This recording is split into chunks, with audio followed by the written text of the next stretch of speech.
Every morning, Mira woke up more tired than before, her eyes sunken, her thoughts hollow. She didn't know a vampire was visiting her every night, not to drink her blood, but to devour her dreams. Mira had always been a vivid dreamer, flying over cities, swimming with talking whales, reliving childhood memories in glowing detail. Her dreams were vibrant, strange, and often prophetic. But lately, the dreams had vanished. In their place, blackness, cold, suffocating, endless blackness. And worse, she awoke each morning, more exhausted than the last. Her body felt heavy, her mind fogged, and shadows clung beneath her eyes like bruises. Doctors blamed stress. Her therapist said burnout. But Mira knew something was wrong. She felt it, watching her. One night, she set up an old DSLR to record her sleep. She dimmed the lights, pressed record, and lay in bed with dread pooling in her chest. Hours passed. Her body stilled, but something else moved. At 3:17 a.m., the door to her bedroom creaked open, though she had locked it. A figure slipped in, tall, slender, wrapped in a long black coat. No sound, no breath. It glided toward her bed. The figure didn't touch her. Instead, it bent over her face, opening its mouth wide. And from Mira's lips, a faint blue mist rose wispy, glowing. Her dreams. It inhaled slowly, greedily, as if drinking a fine wine. At 3:21, it vanished into the darkness again. In the morning, Mira reviewed the footage. At first, she thought it was a glitch, a camera error. But the timestamp was real. The blue mist, real. The figure, real. She screamed. She cried. She vomited. But the horror didn't end. That night, she kept the lights on and locked every door and window. She scattered salt across her doorway, burned sage, and even recited prayers she barely remembered. It came anyway. 3:17 a.m. Like clockwork, she began to research. Not blood vampires dream vampires. Rare, ancient, whispered in obscure folklore. They didn't drink blood.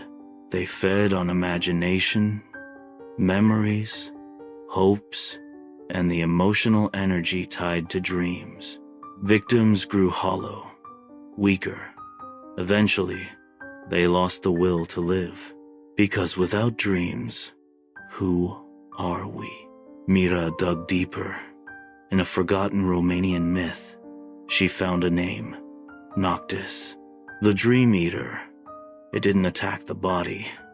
It corroded the soul. Her dreams were now just fragments, static-filled flashes. A younger Mira building a sandcastle with her mother. A teenage Mira performing in her first school play. A faceless figure standing behind her in every dream, waiting. Each morning, she felt pieces of herself missing. She couldn't remember her favorite song, or what joy felt like. Her artwork, once vibrant, turned colorless. It wasn't just feeding on dreams, it was taking her identity.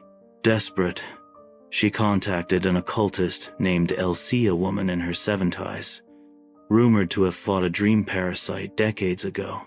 Elsie examined Mira's footage, then looked her in the eye and said, "You've let it in. It wears your memories now. To fight it, you must dream deliberately. You must face it inside the dream. If you don't, it will devour what's left of you." Mira didn't understand. "But I can't dream anymore." Elsie gave her a small vial of crushed nightshade moonroot, a rare herb that induces lucid dreaming. Dangerous, but her only shot. Drink this. Sleep before midnight.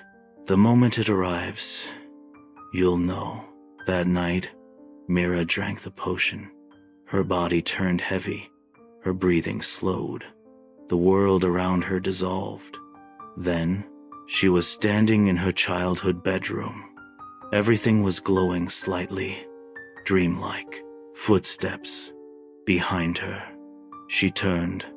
Noctis. Its eyes were silver voids. Its skin pale like old paper, and its mouth too wide cracked at the corners. Wisps of blue mist curled from its fingers like smoke. You shouldn't be awake, it hissed, voice echoing inside her skull. You took too much, Mira whispered. She felt warmth building inside her chest. A memory. She closed her eyes and summoned a dreamer mother's embrace. Laughter echoing through the halls. Her first painting as a child. Light poured from her hands. Bright, golden, real. Noctis shrieked. It recoiled. These dreams are mine now. They were never yours. She screamed. She ran at it, the light growing into a blazing sword in her hands. It swiped at her with claws made of mist, but the sword cut through. It roared as light consumed its screaming, unraveling. Then, silence.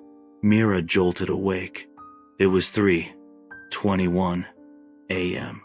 No figure in the room. No mist. No exhaustion. She rushed to the mirror. Her eyes no longer hollow. Her face alive. And that night, when she finally closed her eyes again, she dreamed of a bright sky, of her mother's voice, of painting under starlight.